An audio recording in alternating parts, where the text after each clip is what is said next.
that they want. Well, if you recall that at the beginning of the proceedings, some Nigerians had demanded that they wanted to have live coverage of the tribunal proceedings to get a blow-by-blow account of what is happening, how evidence is admitted or rejected, or how they have been interacting with the parties before them. But they turned it down that it's not a comedy session, it's not a drama session. So some of us are wondering what actually changed when it came to the time of the judgment. Because if you understand the law properly, when a court is trying a case, particularly a case of such national significance and importance as this, the court is also on trial. It is the prerogative of reasonable men and women to sit back and decide to watch even the demeanor of the judges and how they are performing their judicial duties, as to form their own opinion whether justice is being done. Because the justice is not just what you did on the last day.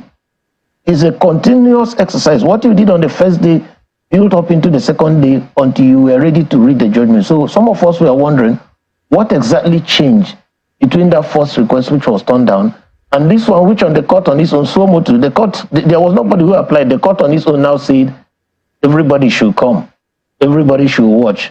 We are ready to read the judgment. So I thought that they would have allowed this live proceedings from the beginning of the case up to the conclusion. Because many say, look, why is it that Nigerian judiciary took this stance? And for instance, in several countries across the world, several high-profile cases, they see what transpires, blow-by-blow account, they see the faces of the judges.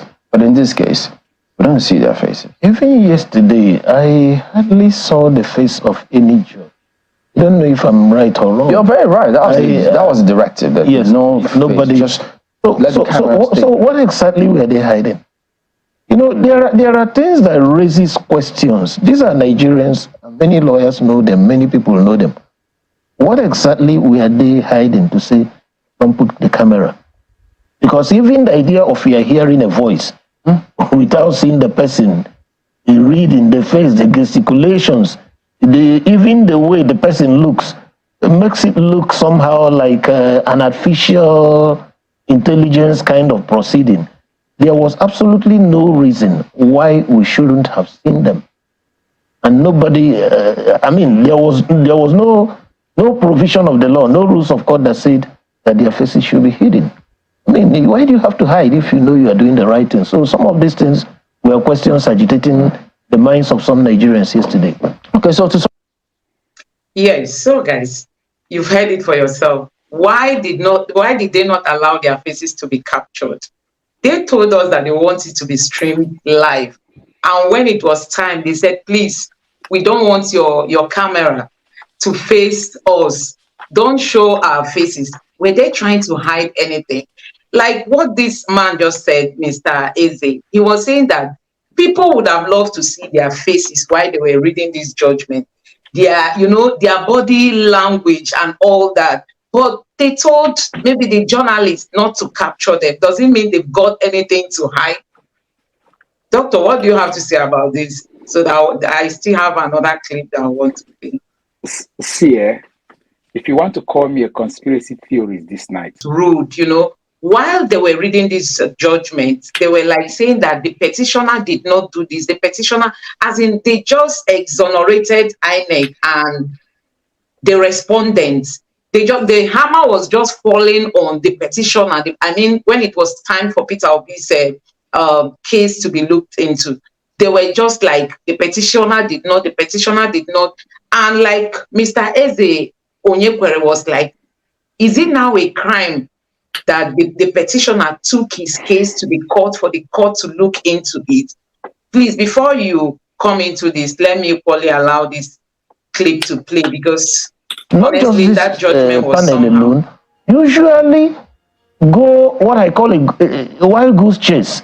Put adjectival law, put all kinds of challenges and obstacles on the road. So they are not actually trying to determine who won, but it's like who can display more of the knowledge of legal technicalities and gymnastics. Let's look at this way. The petitioners went to court. For the first 2 to 3 weeks, the court gave an order to INEC to provide them, give them access to beavers and materials. It took almost 2-3 weeks before they could have access.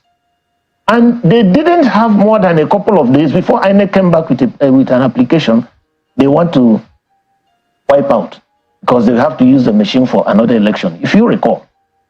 In so many states of the Federation, the INEC put obstacles on the way of petitioners to access the materials and information they need.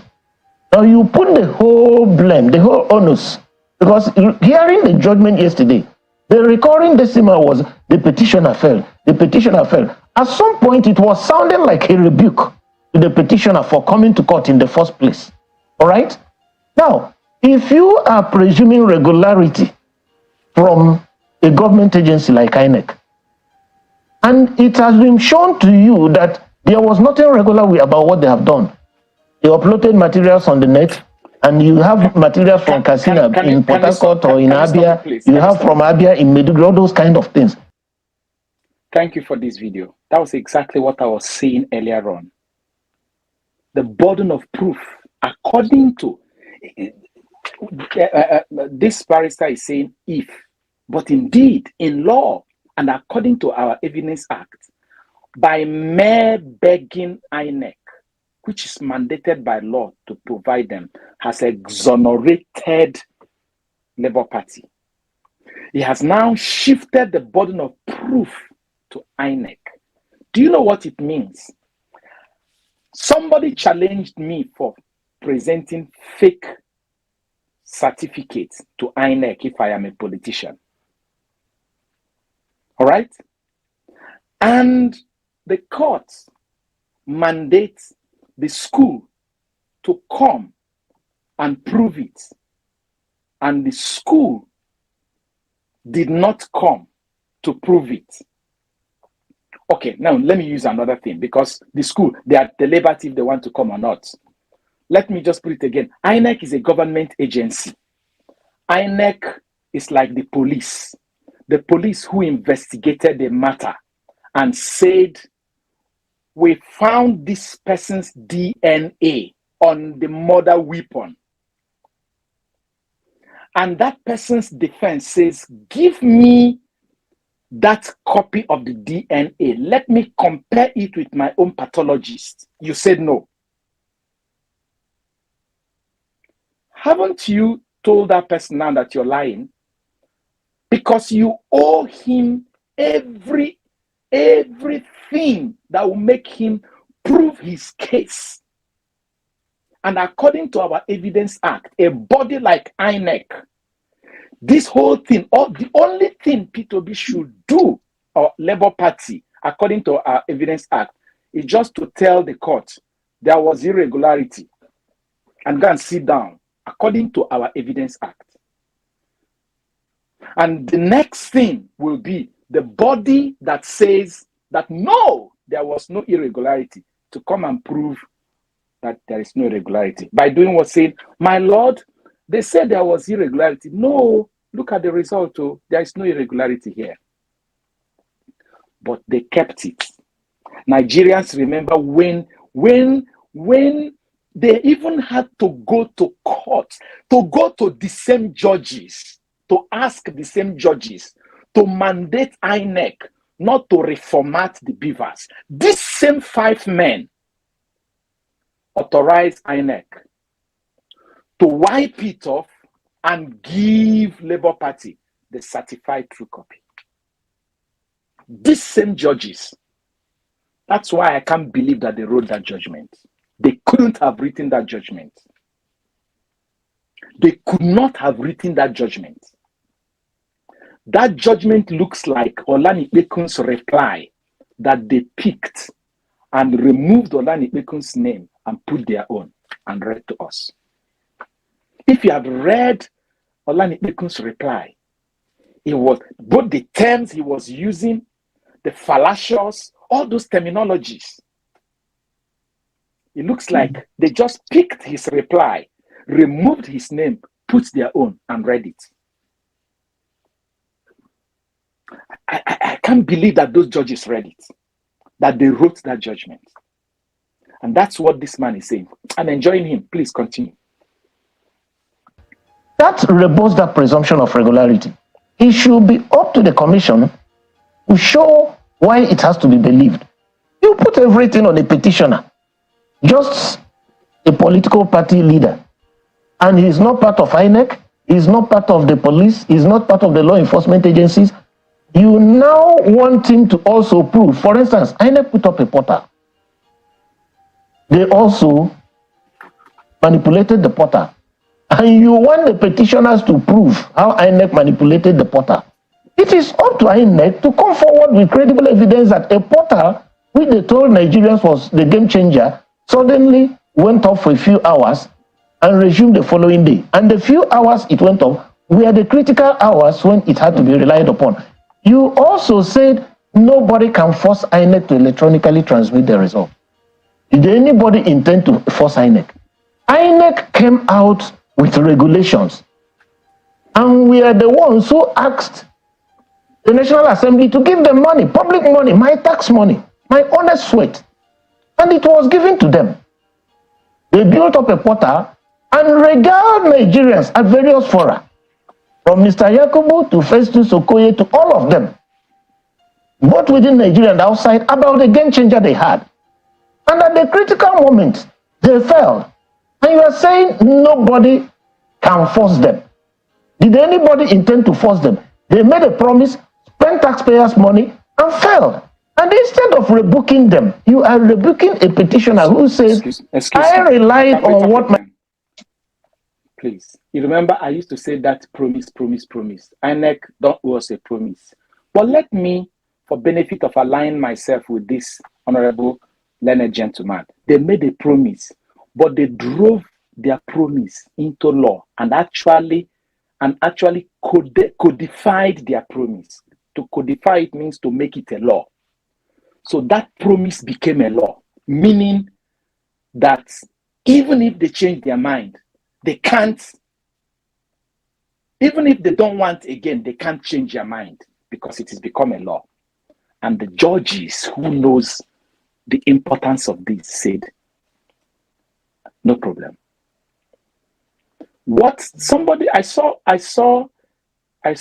this thing today. You know, these headstones they put in the burial ground. I don't know if you saw it, where they said Nigeria 1999 to 2003, the Constitution of Federal Republic of Nigeria, that was born in 1999. He died on 6 September 1993. That's what these judges did yesterday. They obliterated the Constitution. They obliterated the Electoral Act, which has its strength from the Constitution. They obliterated the guideline, which has its strength from the Electoral Act. They obliterated it just to spite Nigerians and please an interest. Go ahead. A government official who took my taxpayers' money and blew it in the air did. But how can you be hard to say that? So it's a proper misdirection, because you get people who call themselves senior advocates try to dance around these things. Why is Nigeria perpetually a toddler? Why are we not making progress? In 2015, the card reader issue came up, all right? And the Supreme Court said, oh, it's not in the law, it's not this one.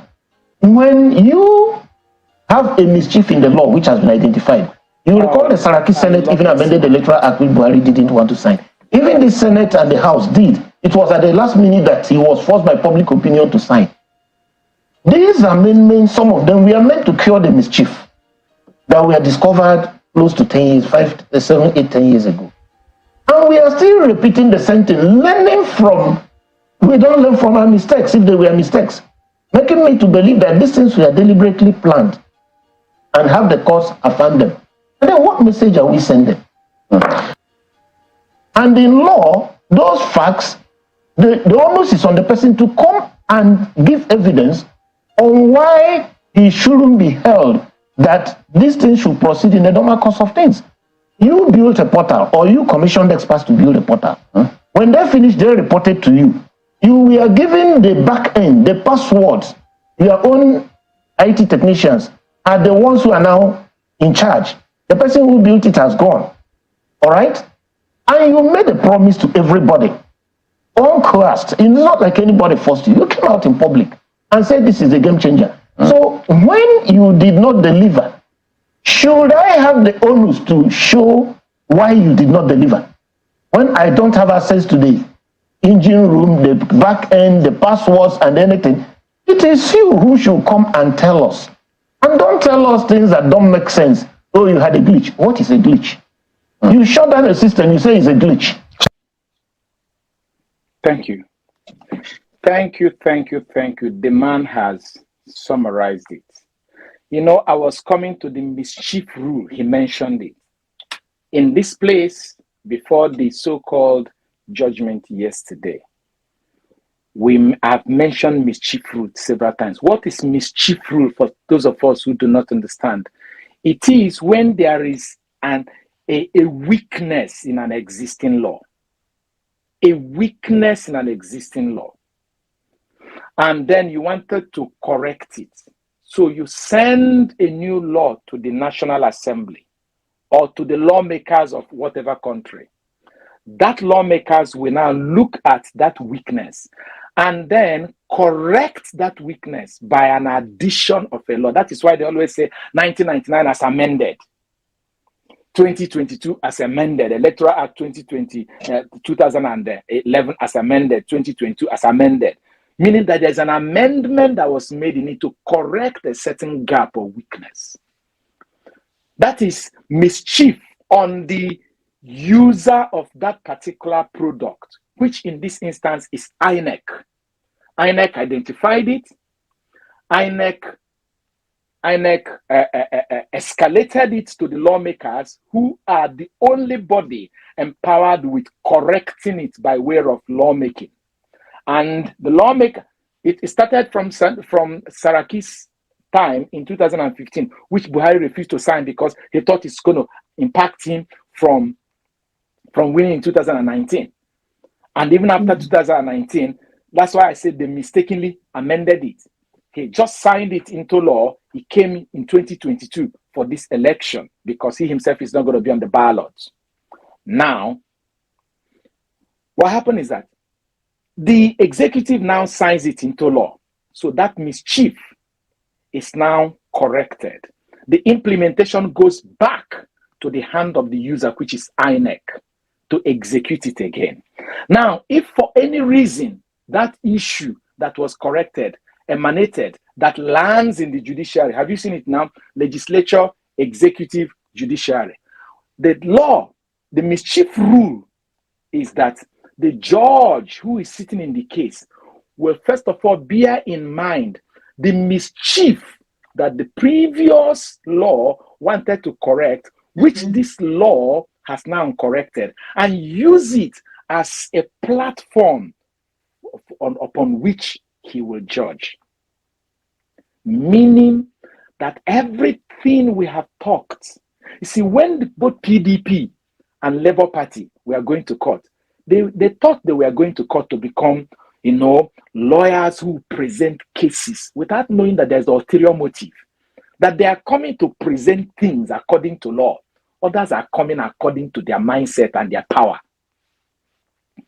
Because the judges will first of all ask, what was it in this Electoral Act 2022 that is different from Electoral Act 2011? And how did INEC comply with the change that occurred in 2011, which has now given birth to 2022?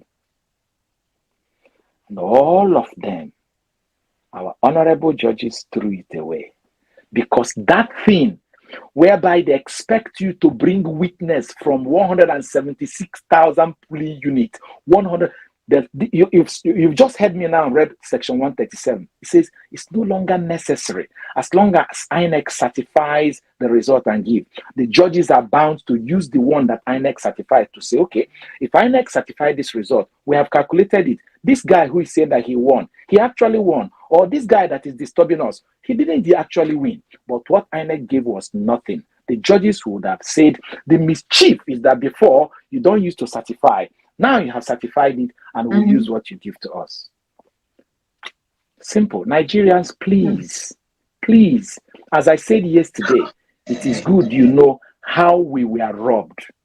And I don't know, I have this strong hunch, and I say it. Call me a conspiracy theorist.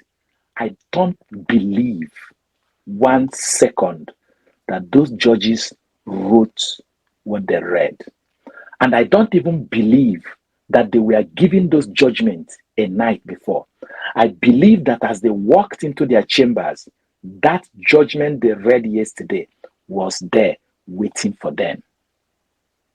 On that note, I say thank you, Nigerians, and good night.